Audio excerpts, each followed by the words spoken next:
Pagi ini saya mau bicara tentang baptisan, oke? Jadi hala tujuh kurban ini lebih kurang macam ini, oke? Kurban ini untuk mereka yang sudah percaya Tuhan Yesus Kristus tetapi belum dibaptis. Dan juga kurban ini ditujukan kepada orang yang sudah baptis tetapi masih hidup sebagai anak hantu dan tak pernah mengalami kuasa Roh Kudus. Jadi, kalau kamu ialah orang macam itu, ini kurban untuk kamu. Baptisan. Baptisan dia punya, siapa jaga slide ya?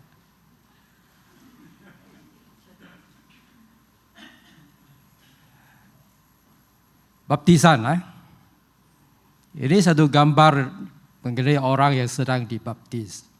Oke, dibaringkan. Next.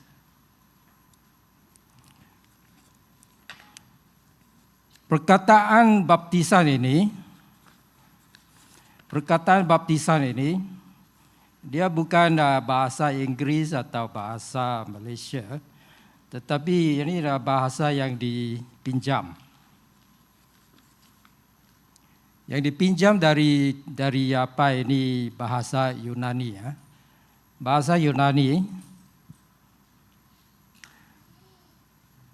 baptizo. Baptizo artinya to dip, plunge, draw. Dip artinya celup dalam air lah, celup. Okay? Plunge artinya macam terjun dalam. Dan dip artinya ambil cawan yang kecil dan ambil, jadi mesti masuk dalam bekas yang banyak air lah dan ambil. Jadi itu maknanya lah baptizo. Okay? Masuk dalam air.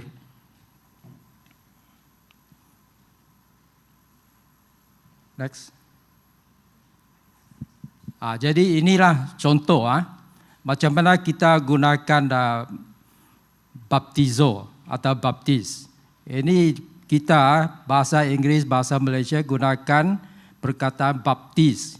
Ini bukan terjemahan, ini ialah pinjaman dari bahasa Yunani.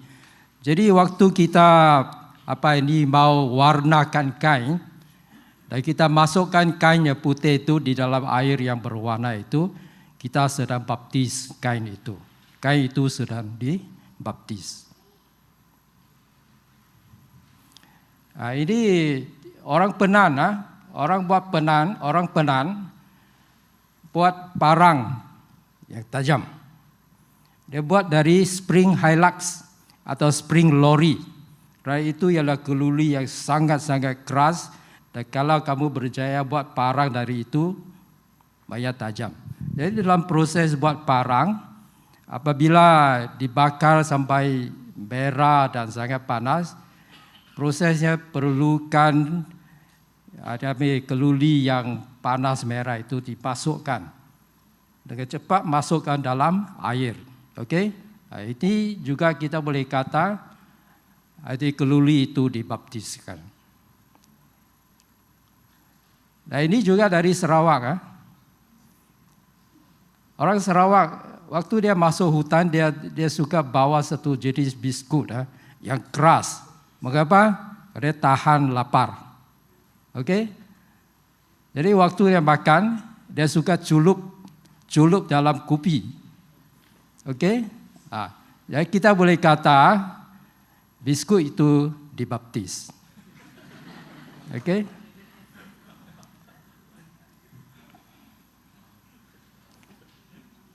Mengapa kita perlu dibaptis?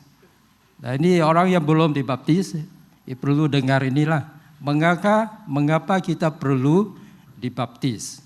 Kita perlu dibaptis oleh kerana dua perkara. Nomor satu ialah kerana ada satu arahan dari Tuhan Yesus Kristus.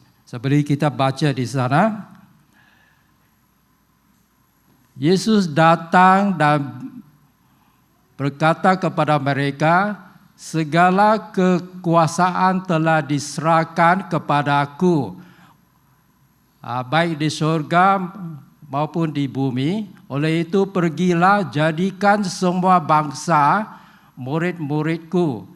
Baptislah mereka dengan nama Bapa, Anak dan Roh Kudus. Baptiskanlah mereka. Ini perintah Yesus Kristus.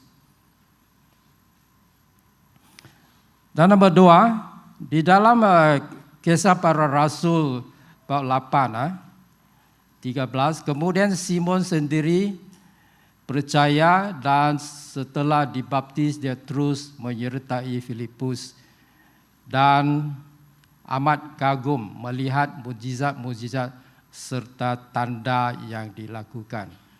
Dan ayat 38, lalu dia mengarahkan rata itu dihentikan, dia bersama Filipus turun ke dalam air, lalu Filipus membaptiskannya.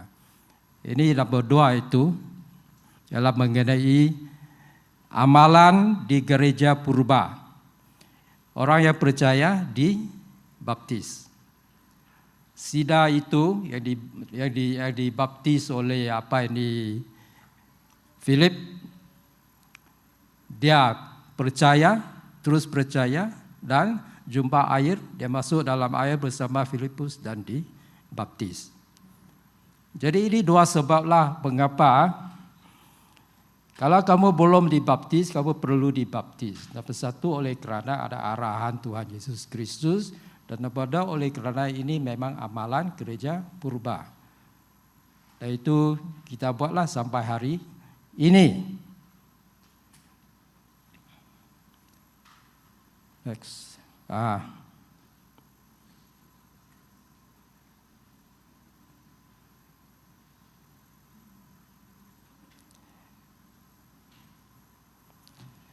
Jadi sekarang kita tengok beberapa perkara yang berlaku di dalam Injil mengenai upacara baptisan ini. Ini nomor 1 ialah ini, okey? Yohanes Pembaptis yang membaptis orang yang bertaubat. Dan nomor 2 ialah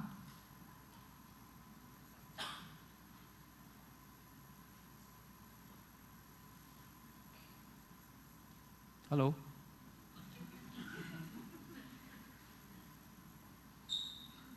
Ini orang yang datang kepada Yohanes untuk dibaptis.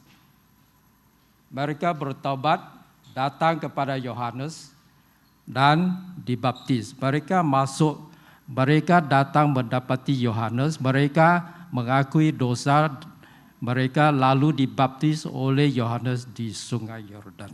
Sungai Yordan mereka masuk dalam air. Dan Yesus Kristus juga dibaptis. Dia datang kepada Yohanes untuk dibaptis. Dan ada satu perbualan lah kerana Yohanes rasa dia tidak layak. Tapi Yesus kata teruskan. Jadi Yesus Kristus dibaptis. Ayat 16 kata setelah dibaptiskan Yesus keluar dari air dengan segera. Dia keluar dari air, artinya dia terlebih dahulu dia mesti masuk dalam air. Kalau dia tak masuk dalam air, Alkitab tak boleh kata dia keluar dari air. Jadi itu saja yang dinyatakan di dalam Injil. Apa yang berlaku di dalam air tidak dinyatakan. Jadi ada beberapa kemungkinan lah. Ini 3 sajalah kemungkinan. Jadi mungkin orang itu masuk di dalam air dan orang yang membuat baptisan itu dia ambil air dari sungai dan tuang di atas jamnya kepala. Tapi ini tak mungkin lah kerana kalau kita faham perkataan baptizo artinya masuk dalam air, bukan ambil air dan tuang atas daripada kepala. Jadi nombor 2 itu dibaringkan. Okey? Orang itu dibaringkan. Lepas itu perempuan itu dia tutup dia punya hidung. Dan nombor 3, kemungkinan nombor 3 ialah dia mencangkuk macam ini supaya air tutup. Jadi kita mau tahu mengapa kita di sini, di gereja ini kita amalkan macam ini. Okey, dibaringkan oleh pastor lah. Mengapa kita buat macam itu dan tidak ambil air dan tuang macam itu atau buat macam ini. Okey? Dan sebabnya ialah ini kita bukan kerana ini yang amalan yang dinyatakan di dalam Injil, tapi kita buat kiraan atau fikiran dan buat kesimpulan dari kitab Roma 6. Di dalam Roma 6 kita baca ini. Atau tidakkah kamu tahu bahawa kita semua yang dibaptiskan dalam Kristus telah dibaptiskan ke dalam kematiannya. Jadi di dalam upacara baptisan ini ada 2 perkara yang berlaku. Nomor 1, kita disamakan, kita disatukan dengan Kristus dalam dia punya kematian. Artinya kita dikuburkan bersama dengan Yesus Kristus. Jadi waktu orang dikuburkan, macam mana? Waktu orang dikuburkan, dia dibaringkan. Tidak orang yang dikebumikan berdiri atau squatting macam itu. Tidak. Jadi sebab itu di dalam gereja ini kita amalkan orang itu dibaptis macam ini. Jadi perkara nombor 2 dalam baptisan ialah kita disamakan dengan kebangkitan Yesus Kristus. Jadi dalam upacara pembaptisan ini, waktu kamu masuk dalam air dan buat macam ini, itu kamu dikuburkan. Okey? Dan apabila kamu bangkit keluar dari air, itu boleh diibaratkan sebagai kamu dibangkitkan sebagai manusia yang baru. Okey?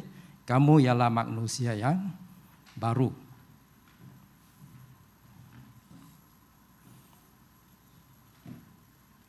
Jadi sebab itu di dalam gereja ini kita pakai macam itu, baptisan, masuk dalam air dan dibaptis macam itu. Tidak semestinya dalam sungai lah. Kalau mau pergi sungai pun boleh. Boleh betul ada sungai ya. Atau ke tepi laut pun boleh, okey? Atau di sini pun boleh lah, di hall 4, hall 2, ada satu tangki lah, okey? Atau pergi ke rawang baptis di dalam kolam air. Itu tak mengapa. Saya ada satu kawan, saya rasa ada pastor kenal dia lah. Humino, dia kata Humino. Dia kata waktu dia dibaptis, dia dibaptis di dalam bathtub dengan dia 2 kaki terkeluar. Okey. Jadi amalan gereja ini ialah immersion macam ini dibaringkan. Jadi seperti saya kata tadi, maksud baptisan ialah nombor 1, kita disatukan dengan kematian Yesus Kristus. Nombor 2, kita disatukan dengan kebangkitan Yesus Kristus. Maka kita adalah manusia baru. Kita menjadi manusia baru bukan oleh kerana baptisan itu. Tetapi waktu kita percaya, menurut 2 Korintus 5:17, Yang lama itu sudah lenyap. Okey? Tabi'i berdosa kita sudah lenyap, yang baru sudah datang. Kita ialah manusia baru. Oleh kerana percaya dalam Tuhan Yesus Kristus. Nombor 3, kalau kamu izinkan kalau minta untuk dibaptis, itu sebenarnya ialah kesaksian kepada dunia bahawa kamu ialah orang Kristian. Mengenai Arab Saudi juga, waktu saya di Malaysia Campus Crusade sebagai volunteer, saya punya leader dia ceritakan di Arab Saudi, kalau kamu kata, saya sudah percaya Yesus Kristus, dia ada pembantahan lah, ada penganiayaan. Tetapi kalau kamu dibaptis, betul-betul dia penganiayaan akan berlaku. Jadi orang yang pilih untuk dibaptis itu betul-betul membawa satu kesaksian yang sangat powerful untuk Yesus Kristus. Jadi waktu kamu dibaptis, bolehlah bawa banyak kawan supaya mereka menyaksikan pembaptisan itu. Kerana itu ialah satu kesaksian kepada dunia bahawa saya adalah orang Kristian. Orang yang percaya dalam Tuhan Yesus Kristus.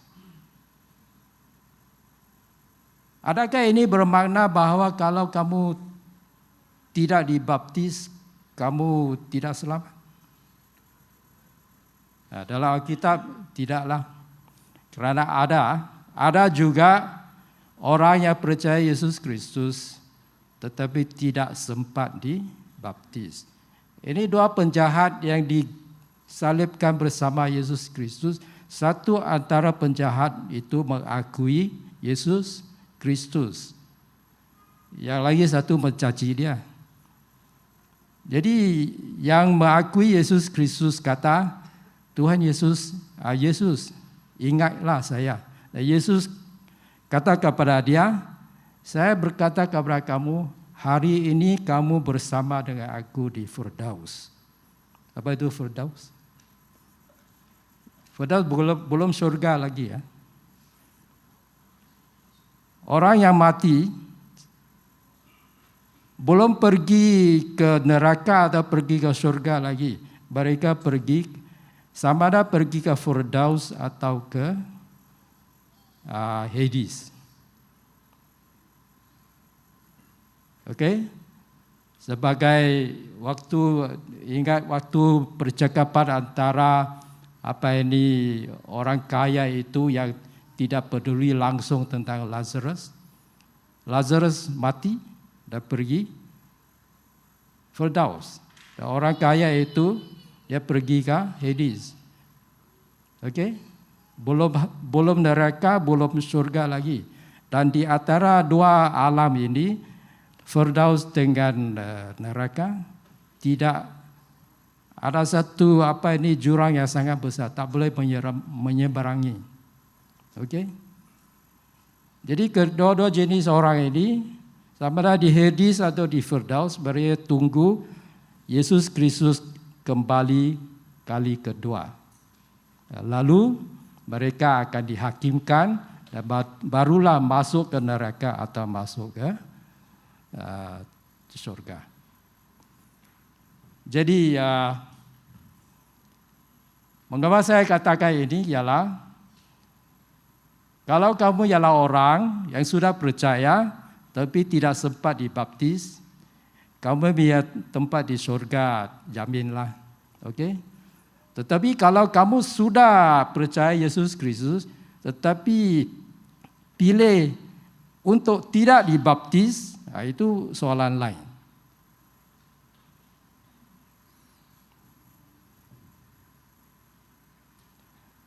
Okey, saya nak buat satu keterangan mengenai 1 Petrus 3 dan ayat 21.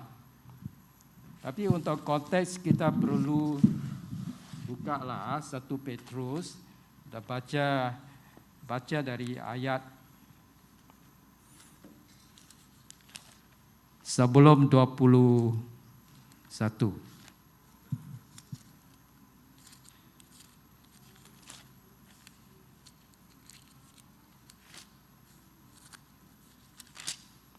Maafkan saya.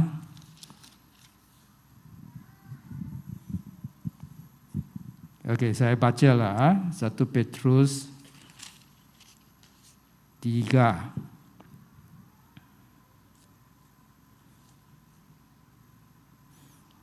Saya baca dari ayat 20. Ini dalam bab 3 Petrus ini ada dua perkara yang kelirukan. Ini satu perkara mengenai Yesus Kristus pergi ke neraka untuk berkhotbah kepada orang yang sudah mati. Okey? Ini untuk cerita untuk hari lain lah, bukan hari ini. Roh itu tidak, ayat 20, roh itu tidak taat akan Allah yang menantikan mereka dengan sabar sepanjang masa Nuh membawa baterainya. Hanya 8 orang menaiki batera itu dan diselamatkan melalui air. Ini ayat 21. Air bah itu melambangkan baptisan yang sekarang menyelamatkan kita. Jadi ini boleh kelirukan. Dia kata apa yang selamatkan kita? Apa yang selamatkan kita ialah baptisan. Sebenarnya apa yang selamat, kalau diibaratkan dengan banjir besar itu, yang selamatkan 8 orang itu bukan air, tetapi batera. Air itu matikan orang. Jadi ada sedikit macam kita, apa yang saya katakan mengenai baptisan. Okay? Waktu kita masuk dalam air, kita disamakan dengan kematian Yesus Kristus. Jadi air itu matikan orang. Tapi batera itu selamatkan 8 manusia. Jadi ini ialah terjemahan yang salah lah, okey? Ini ialah terjemahan yang salah. Kerana Petrus sendiri kata batera itu yang selamatkan orang.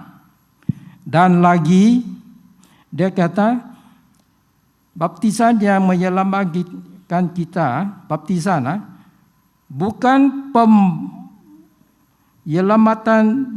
bukan pembersihan kotoran badan tetapi sambutan hari nurani yang bersih terhadap Allah melalui pembangkitan Yesus Kristus daripada kematian. Jadi dia sendiri di dalam ayat yang sama itu di mana dia kata baptisan selamatkan kami, dia kata dia bukan kerana kamu sudah jadi bersih tetapi oleh kerana kamu punya hati nurani yang bersih. Dan oleh kerana kebangkitan Yesus Kristus itu yang selamatkan kita. Okey? Macam mana kamu dapat hati nurani yang bersih? Kerana percaya dalam Yesus Kristus. Dan kamu sudah menjadi manusia yang baru. Dan apa pentingnya kebangkitan Yesus Kristus? Kebangkitan Yesus Kristus sangat penting. Kerana kalau Yesus Kristus tidak bangkit, kita semua tidak selamat. Kita mengharapkan hanya untuk dunia ini. Jadi, kesimpulannya ialah Petrus bukan bererti Petrus apa yang di bab 3 ini bukan bererti kita diselamatkan oleh baptisan. Itu semua terjemahan yang salah yang saya sudah terangkan tadi.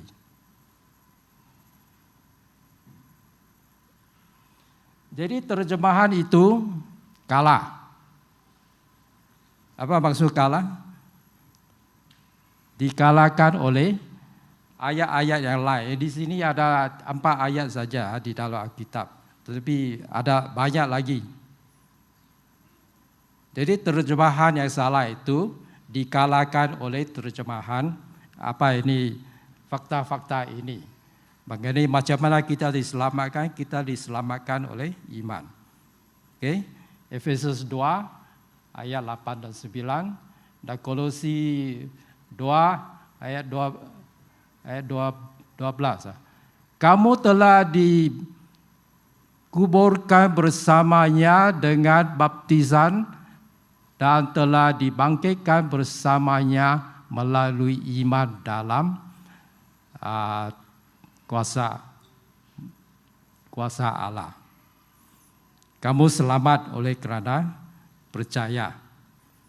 Kamu bukan selamat oleh kerana baptisan. Kamu selamat oleh kerana iman dalam Tuhan Yesus Kristus. Kamu semua telah menjadi anak Allah melalui iman dalam Kristus Yesus. Okey, itu terang sekali. Macam mana kamu layak dipanggil anak Allah kerana kamu sudah percaya. Dan kamu ialah anak Allah, artinya kamu selamat. Kamu selamat kerana percaya dalam Tuhan Yesus Kristus, bukan kerana baptisan. Dan Roma 10 ayat 9, jika kamu akui dengan mulutmu bahawa Yesus ialah Tuhan dan percaya dalam hatimu bahawa Allah telah membangkitkan dari kematian, kamu akan diselamatkan. Kamu akui Yesus Kristus, kamu selamat. Bukan kerana baptisan. Jadi terjemahan itu yang mengatakan baptisan selamatkan kamu kalah teruk 10-0 atau 10-0. Kalau kamu ada satu pendapat dan 10 hakim kata, oh kamu pendapat ini salah, jadi kamu kalahlah 10-0. Ada orang di dalam bicara dia didapati bersalah 4-1, tapi dia tetap kalahlah.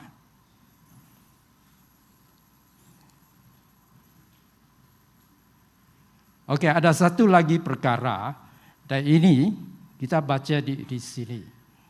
Di dalam Lukas 3, Yohanes berkata kepada mereka, aku itu membaptiskan kamu dengan air, tetapi seorang yang lebih berkuasa daripada aku akan datang. Aku ini tidak layak walaupun untuk mengurai tali kasutnya. Dialah yang akan membaptis kamu dengan Roh Kudus dan api. Okey? Ini perkara yang saya nak sebutkan sekarang ialah mengenai dibaptis oleh Roh Kudus. Dan Paulus juga gunakan kata ini dalam 1 Korintus 12:13, oleh satu roh kita semua telah dibaptiskan ke dalam satu tubuh. Ini maksudnya, oleh kerana kerja Roh Kudus kita menjadi anggota di dalam jemaah tubuh Kristus. Kita menjadi anggota di dalam gereja. Jadi Lukas punya pakaian, bukan pakaian, apa pakaian? Cara Lukas memakai istilah dibaptis oleh Roh Kudus, dia lain daripada cara yang digunakan oleh Paulus. Okey? Paulus punya makna senang saja. Ini kerja Roh Kudus. Lepas kita dibaptis di dalam nama Bapa, Anak dan Roh Kudus. Roh Kudus yang buat kerja itu masukkan kita di dalam anggota gereja. Okey? Keluarga Allah. Kita menjadi anggota dalam keluarga Allah atau anak Allah. Oleh kerana gereja Roh Kudus dibaptiskan oleh Roh Kudus ke dalam tubuh Kristus. Maksud Lukas mesti dibaca dengan apa yang dia katakan di dalam Kisah Para Rasul.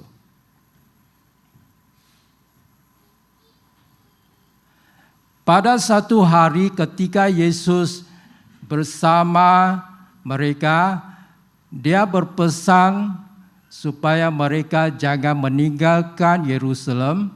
Katanya, haruslah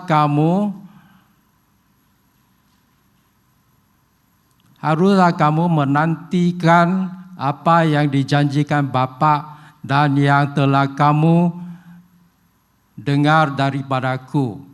Kerana Yohanes telah membaptis orang dengan air, tetapi kamu akan dibaptiskan dengan Roh Kudus. Tidak beberapa lama lagi. Ini apa maknanya dibaptis dengan Roh Kudus? Ini yang berlaku.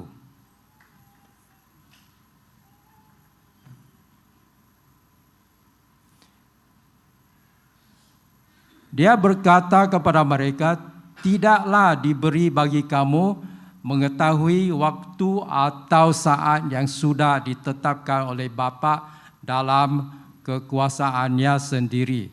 Tetapi kamu akan menerima kuasa apabila Roh Kudus datang ke atasmu, dan kamu akan menjadi saksiku di Yerusalem, di seluruh Yudea dan Samaria, dan sampai ke hujung bumi.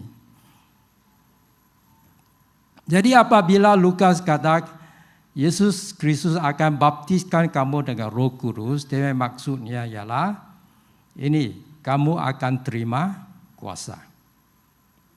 Okey?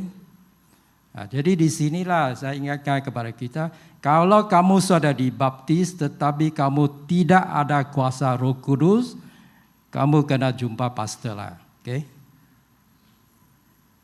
Kalau kamu masih hidup sebagai anak hantu, tidak apa ini, ada sukaria waktu menyembah Tuhan, tidak ada confident atau keyakinan dalam bersaksi untuk Tuhan Yesus Kristus kepada kawan kamu, artinya kamu belum lagi dibaptis oleh Roh Kudus.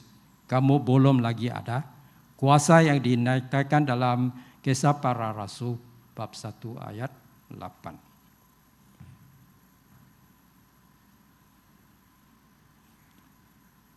Sekarang kita nak tahulah apa yang berlaku waktu orang dibaptis oleh Roh Kudus. Di sini kita ada beberapa lah. Salah satu Kisah Para Rasul 2:4. Ini ialah apa ini, mereka berucap dalam bahasa roh.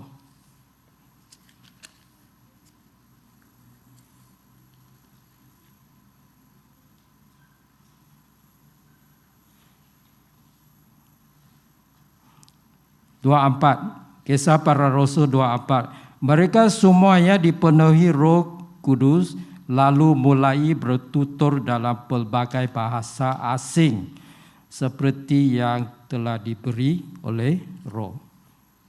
Ini satu indikator, satu tanda. Boleh bahasa dalam bahasa asing. Nombor 2, ayat 16, 18. Tetapi inilah yang dikatakan oleh Nabi Yoel, bahawa akan berlaku pada akhir zaman firman Allah. Aku akan mencurahkan rohku ke atas semua manusia. Ini baptisan oleh Roh Kudus. Apa berlaku? Apa yang boleh berlaku? Anakmu lelaki perempuan akan bernubuat. Ini satu indikator lagi. Orang yang dibaptis oleh Roh Kudus boleh bernubuat. Orang mudamu akan melihat penglihatan. Orang lah, bukan orang muda sajalah. Vision, penglihatan. Jadi kalau kamu tak pernah ada vision, mungkin kena fikirlah.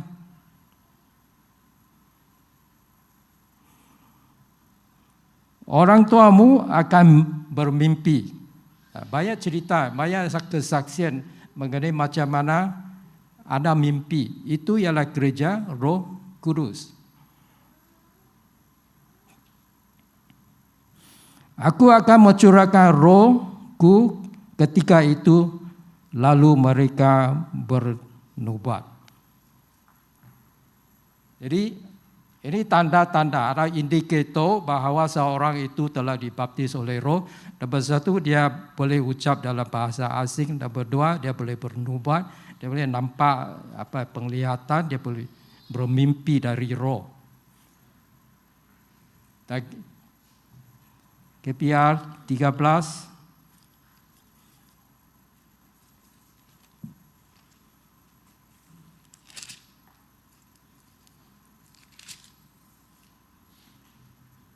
Ayat 8 hingga 12. Akan tetapi Ilamas, ini mengenai Paulus, Paulus jadi Pulau Siprus. Akan tetapi Elimas ahli sihir itu, ini namanya dalam bahasa Yunani, cuba menghalang pemerintah itu daripada percaya kepada Yesus Kristus. Pemerintah di atas pulau itu sedang mau dengar percakapan Paulus dan mau percaya dalam Tuhan Yesus Kristus. Tetapi ada satu penjahat, Elimas, cuba menghalang. Saul yang juga disebut Paulus dipenuhi oleh Roh Kudus lalu merenung ahli sihir itu dan berkata, "Hai kamu anak iblis," dan seterusnya. Jadi Paulus dipenuhi oleh Roh Kudus dan dia tahu orang ini orang jahat. Jadi dia ada pengetahuan itulah. Jadi apa kesimpulannya? Kesimpulannya ialah, kalau kamu ialah orang yang sudah dibaptis, banyak orang dibaptis. Seperti anak kecil pun sudah dibaptis, walaupun dia tak faham apapun. Kalau kamu sudah dibaptis tetapi masih hidup sebagai anak hantu, kamu perlu dibaptis oleh Roh Kudus. Supaya kamu punya perangai tukarlah, tapi kamu akan mengalami bersukaria waktu kamu menyembah Tuhan. Kamu akan bernubuat, kamu akan ada penglihatan, kamu akan mempunyai keberanian dan confident dalam menjadi saksi atau bersaksi kepada kawan kamu mengenai siapa dia Tuhan Yesus Kristus. Jadi ini untuk kamu. Tapi nombor dua ialah kamu yang sudah percaya tetapi belum lagi dibaptis, jangan pilih untuk tidak dibaptis. Kerana itu akan menjadi tanda soalan. Tuhan akan tanya kamu di akhirnya, mengapa kamu ada sempat dibaptis, tetapi kalau tak mau dibaptis, you kena jawablah. Okey? Jadi kita sampai di sini.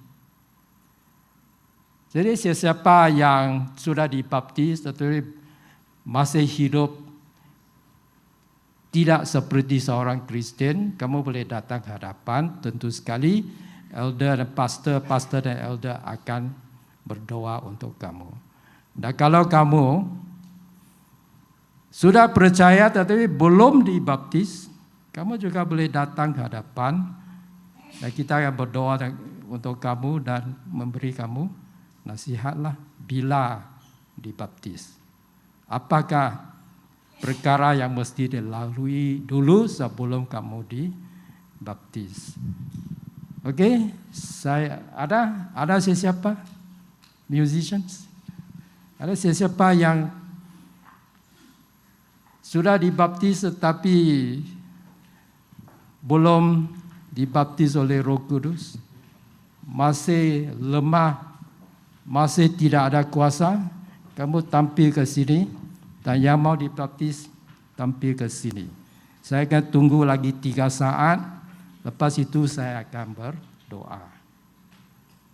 So dijemput, sesiapa saja yang perlu doa, kiri atau di kanan. Mari kita berdoa. Tuhan Yesus Kristus, kita ucap syukur kerana firman Tuhan itu begitu terang sekali mengajak kita mengenai baptisan. Dan bukan saja baptisan air, tapi juga baptisan oleh Roh Kudus. Jadi Tuhan, saya serahkan jemaat yang hadir di sini dan juga online kepada tangan Kau. Kau Tuhan yang baik, Roh Kudus berbisiklah di dalam hati setiap manusia di sini supaya mereka boleh kenal apakah keperluan mereka.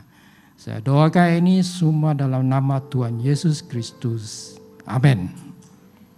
Saya serahkan kepada pastor.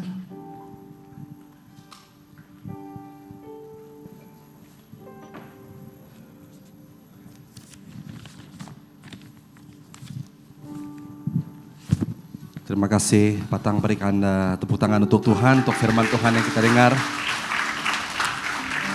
Mari kita terus di dalam sikap menyembah Tuhan. Kita ambil masa ini untuk refleksi, kita ambil masa ini untuk merenungkan firman Tuhan.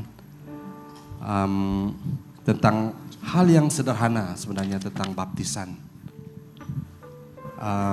Baptisan bukan hanya merupakan tradisi gereja sejagat, tapi ini adalah perintah daripada Tuhan. Message yang disampaikan hari ini adalah baptisan itu penting, baptisan itu baik untuk kita.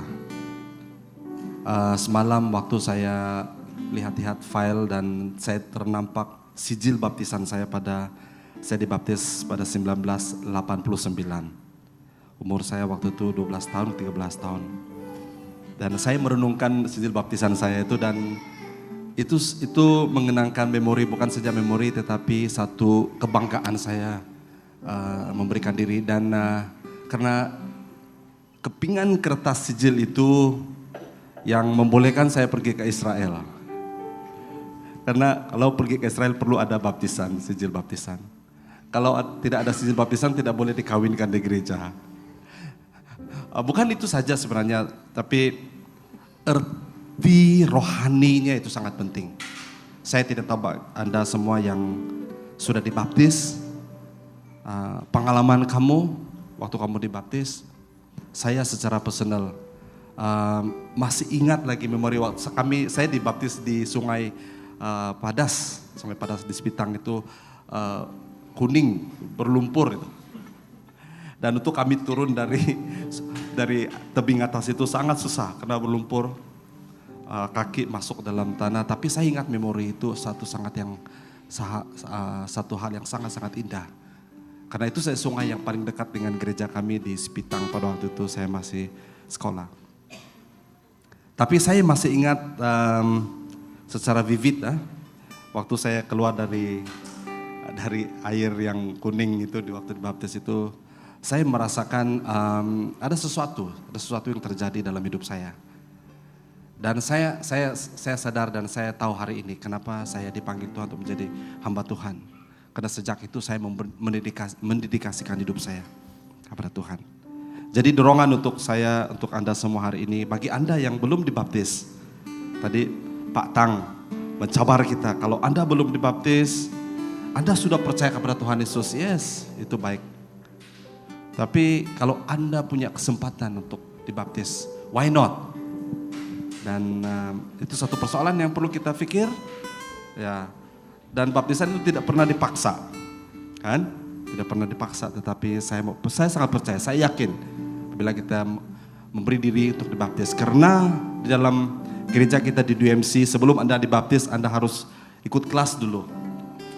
Anda harus tahu apakah arti baptisan itu sebenarnya. Dan barulah Anda dibaptis. Dan mungkin Anda dari gereja yang mungkin latar belakang yang sudah dibaptis secara percik ataupun secara percik ya, sprinkle waktu kecil. Mungkin Anda bertanya, Pastor bagaimana saya tidak tahu, saya dibaptis pada waktu kecil, infant baptism. Dan kita di gereja Metodis sebenarnya juga mengamalkan itu.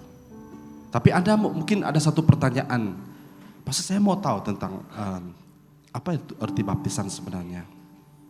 Anda boleh datang kepada kita dan waktu kelas baptisan nanti yang akan diajar oleh Pak Tang sendiri, Anda boleh datang supaya Anda boleh belajar apakah arti baptisan. Mari saya mengajak kita bangkit berdiri, kita datang kepada Tuhan. Ada dua perkara yang kita belajar tadi, baptisan secara air, baptisan air. Mungkin Anda sudah berkata, yes, saya sudah dibaptis, saya sudah percaya Tuhan Yesus. Ya, saya yakin bahwa saya sudah diselamatkan. Praise the Lord. Saya sudah dibaptis. Tapi satu hal lagi yang kita belajar tadi, bahwa kita perlu dibaptis dalam roh. Karena kita perlukan Roh Kudus untuk menjadikan hidup kita lebih efektif di dunia ini. Untuk menjadikan hidup kita lebih impactful di dalam dunia ini. Karena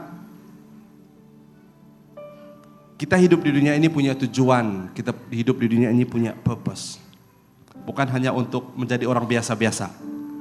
Kalau Anda memilih untuk menjadi orang biasa-biasa, silakan. Tapi you going to miss, Anda akan kehilangan suatu hal yang sangat besar. Tapi hari ini Anda telah mendengar firman Tuhan, Anda berkata, yes Lord, saya mau dibaptis dalam roh. Supaya saya punya kuasa, saya punya authority, saya punya otoritas, supaya saya ada kuasa. Kuasa untuk apa saudara? Untuk bersaksi. Kuasa untuk kita berhadapan dengan cabaran, berhadapan dengan tantangan yang silih berganti dalam hidup kita. Kalau hanya berharap dengan nama Anda sebagai Kristen dan saya sudah dibaptis, kita tidak kuat. Kita tidak kuat. Justru itu kita perlukan Roh Kudus. Amin. Di dalam kita tutup mata, sementara kita menyanyikan lagu ini, saya mau supaya kita ada desire, ada kerinduan dalam hati kita. Yes Lord, saya mau dibaptis oleh Roh Kudus. Jika itu merupakan kerinduan Anda hari ini, mari kita secara tulus di hadapan Tuhan minta, Tuhan, saya perlukan Roh-Mu. Karena saya tidak kuat untuk menghadapi dunia ini. Saya perlukan kuasa urapan Roh Kudus dalam hidup saya.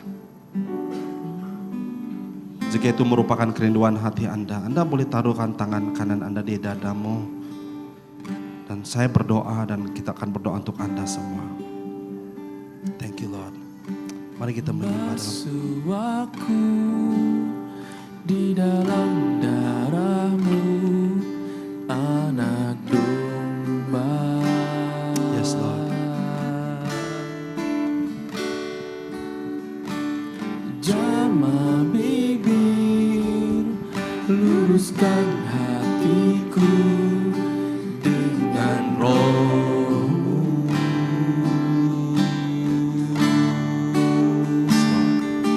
Ku rindu kemuliaan Tuhan, lebih dari segala harta.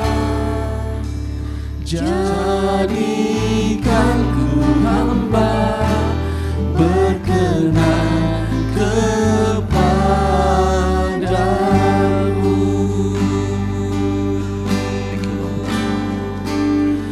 Lebih dari segalanya,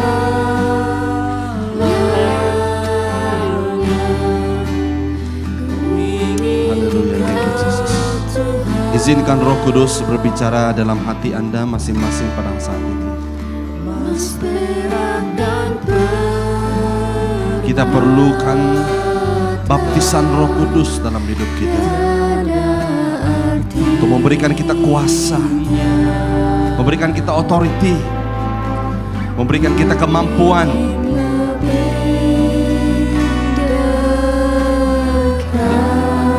Thank you Lord.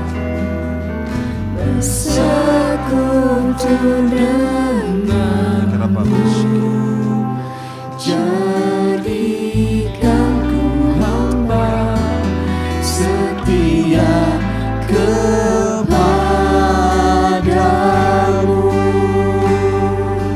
Lebih dari segalanya, lebih dari segalanya,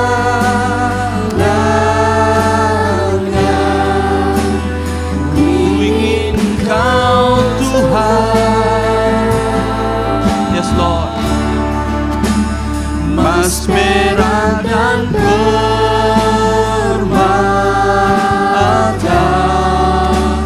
tiada artinya. Ingin selalu dekat denganmu Bapa. Kami ingin dekat dengan Engkau Tuhan. Bawa kami dekat. Bersekutu denganmu, jadikan ku hamba setia kepadamu.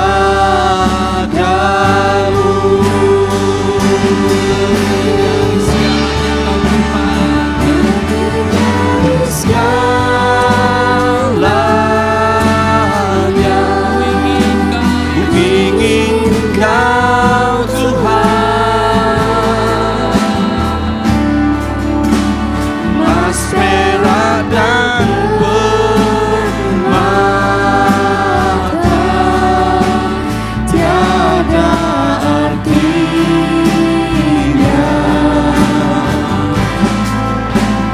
Ku ingin lebih dekat, bersekutu denganmu, jadikan ku hamba setia kepadamu.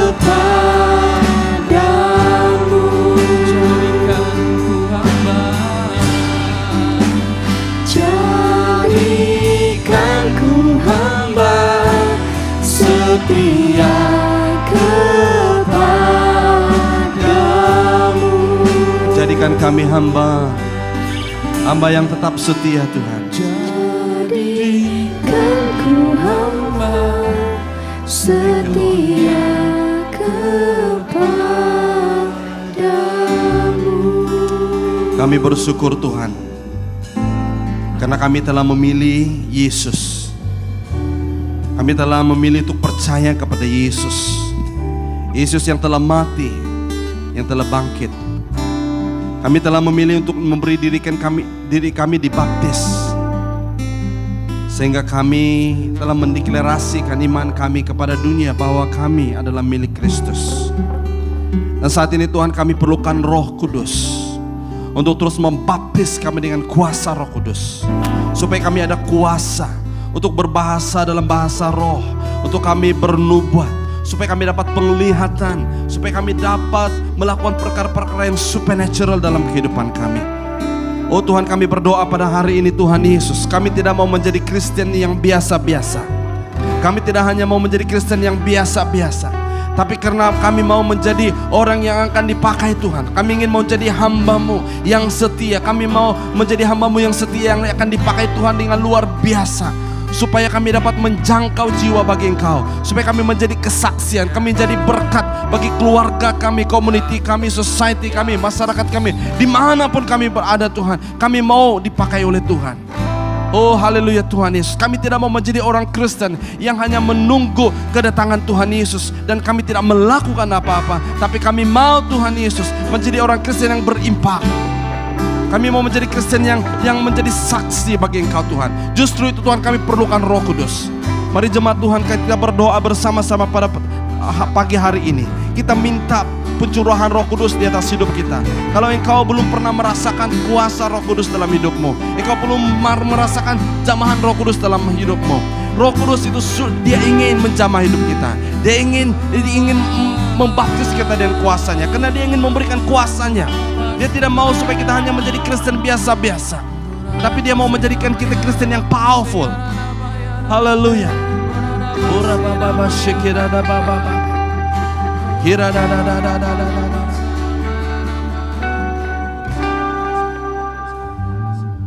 Haleluya, thank you Jesus. Masih terus dalam sikap berdoa kita. Mari kita sama-sama sepakat pada hari ini kita katakan, Roh Kudus, Engkau hadir di sini. Kami merindukan Engkau, kami memerlukan Engkau. Kami tidak mampu untuk berhadapan dengan cabaran dunia yang semakin berat, semakin bertubi-tubi dalam hidup kami. Bahkan kami selalu gagal di dalam kami melaksanakan tanggung jawab kami sebagai saksi-Mu Tuhan. Kami selalu takut, kami selalu malu. Oleh itu kami perlukan Roh Kudus, jamah kami pada hari ini Bapa.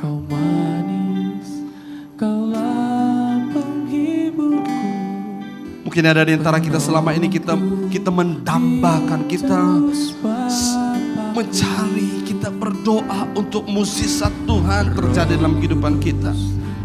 Kita berdoa untuk breakthrough dalam hidup kita, tapi itu tidak pernah terjadi dalam kehidupan kita. Bukan Tuhan tidak mau melakukan, bukan Tuhan tidak memberikan yang terbaik untuk kita. Dia adalah Bapa yang terbaik. Tapi satu hal yang dia ingin kita aktifkan dalam kehidupan kita, yaitu the spirit man kita. Supaya spirit man kita itu dijamah oleh Roh Kudus. Mari kita izinkan Roh Kudus menjamah kita pada pagi hari ini. Katakan, yes Lord, jamah. Saya membuka hati saya untuk Roh-Mu ya Tuhan. Buka hati kita dengan sederhana, saudara. Dia adalah Roh yang manis, dia adalah Roh yang lembut, dia adalah Roh yang penyayang. Dia ingin datang dan dia menjamah kita.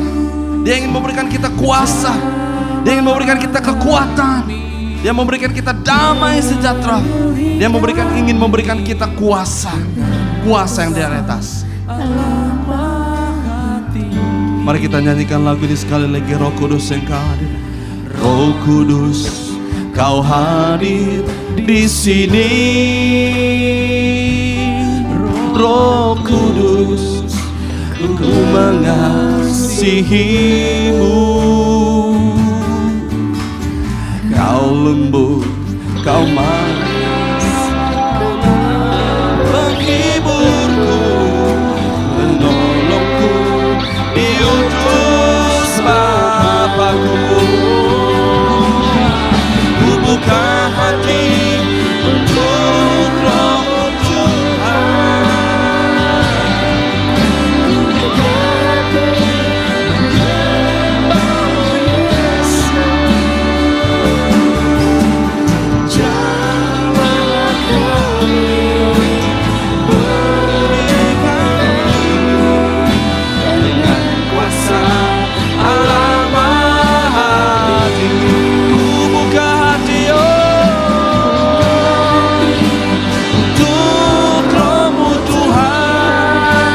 Buka hati kita, izinkan Roh Kudus jamah kita. Jamah-Mu Yesus, jamahlah kami, penuhi kami dengan kuasa Allah Maha Tinggi. Buka hati kita saudara, buka hati untuk Roh-Mu Tuhan. Ku buka hati menyembah-Mu Yesus. Jamahlah kami, penuhi kami dengan kuasa Allah Maha Tinggi.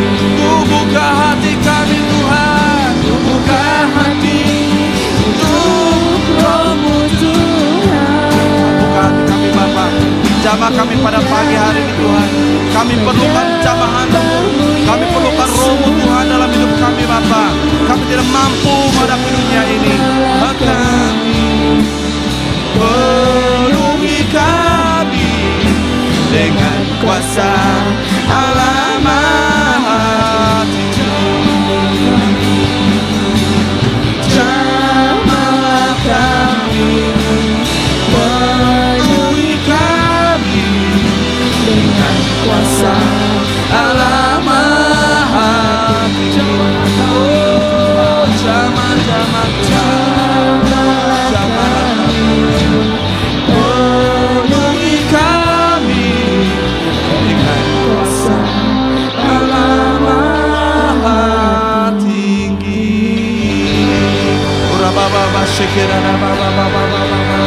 Yes Lord, yes Lord. Mari kita terus menyembah Tuhan. Kita berdoa. Bapa, kami berdoa Tuhan pada pagi hari ini Tuhan. Engkau terus jamah kami.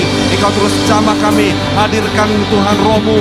Dimanapun kami berada, bukan hanya di tempat ini Tuhan, tapi dimanapun kami berada Tuhan Yesus, kuasa-Mu terus ada bersama dengan kami. Engkau ada di dalam kami Tuhan. Firman-Mu ada dalam kami. Kuasa-Mu ada dalam kami. Otoriti-Mu ada dalam kami Tuhan. Kami menjadi orang percaya yang tidak mudah dikalahkan. Kami menjadi orang percaya yang punya kuasa dan otoriti terhadap segala cobaan dalam hidup kami. Karena kami tahu Tuhan, roh yang ada dalam kami lebih besar daripada roh yang ada di luar sana.